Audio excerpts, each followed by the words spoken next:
Ban Ki-moon, Prime Minister Hailemariam Desalegn, and all other, and Chairperson Dr. Zuma, and our honored delegates here. It's a great honor for me to be here at UNIDO's forum on the critical role of inclusive and sustainable industrialization in the future global development agenda, including the goal to end extreme poverty by 2030. Industrial development is often perceived to be disruptive to the environment, disruptive through construction, natural resource demands, and effect on air quality. But it doesn't have to be this way. Industrialization, when done sustainably and inclusively, can be a driver of job creation, technology transfer, and sustainable economic growth. In the spirit of the international community's ongoing efforts to establish strong partnerships for development, this event is most timely and welcome. Investing in resilient infrastructure, inclusive and sustainable industrialization, and innovation is a prerequisite for achieving a wide range of sustainable development priorities.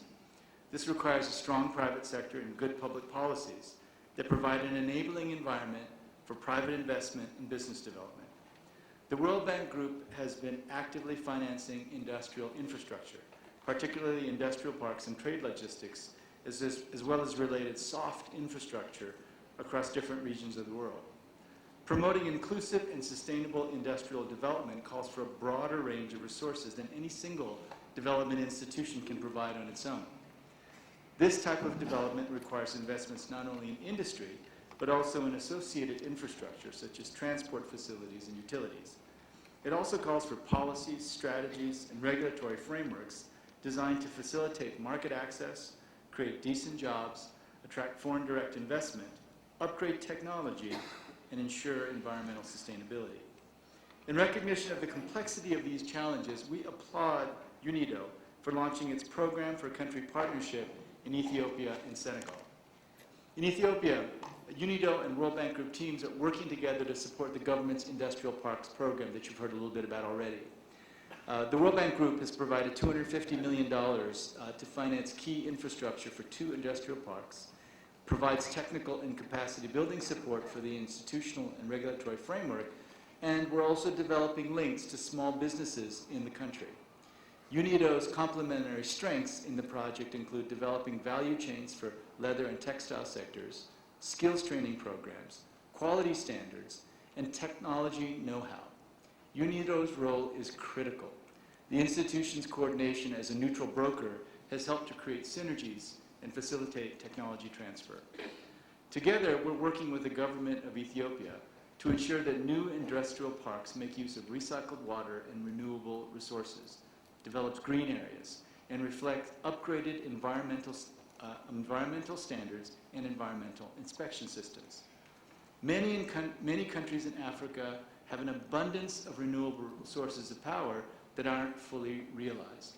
Ethiopia is leading the way to rectify this situation and is effectively leveraging its renewable energy sources, hydroelectric power, geothermal, and wind, to industrialize in a way that's consistent with the ambitious carbon neutral agenda that Prime Minister Hailemariam has told us all about.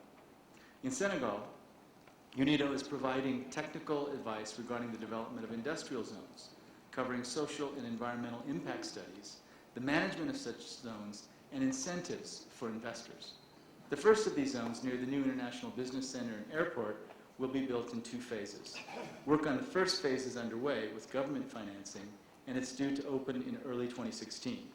We at the World Bank Group are actively exploring opportunities to work closely with UNIDO during the second phase of this industrial project, and we hope to be able to provide funding either through our fund IDA, which is the concessional loan window for the poorest countries, and also our private sector arm, IFC.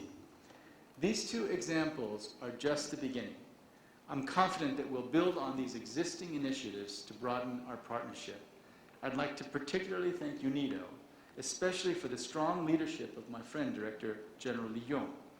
Our partnership is helping to scale up inclusive and sustainable industrial development, which will be a critical driver toward reaching many of the post-2015 development goals, including the end of extreme poverty. Thank you very much.